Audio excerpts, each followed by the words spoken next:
which team in the top four do you think is most likely to wind up trading the pick? That's a very good question. I would say probably the Lakers.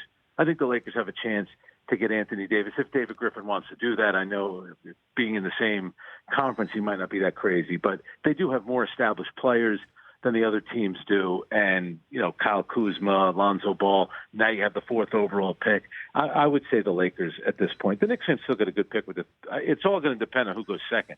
If John Morant goes second, then I think they're going to get lucky. They'll get R.J. Barrett. If R.J. Barrett goes second, which could happen, John Morant, that's a little bit different. He is pretty slight. He's got a long way to go. I know a lot of people talk about how dynamic he is, but he's going to have to get a lot bigger and stronger. I don't think there's any question. So, obviously the idea going into last night for the Knicks was they get the number one overall pick, and they then try and trade for Davis and maybe get Durant showing up to use the other max contract that they opened up because they dealt Porzingis out of the blue to Dallas. What now? What's the plan now, do you think, for the Knicks?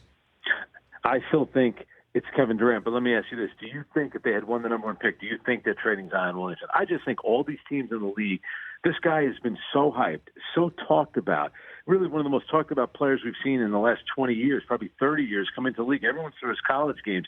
I find it hard to believe that fans of teams, the media, and whatever market it would be, and what about the business side of all these basketball organizations? I think there'd be so much pressure on a team not to trade him. I know we're talking about Anthony Davis, but you're also talking about a guy that's only been out of the first round once in his career. He's had a history of injury problems. I understand the appeal of it.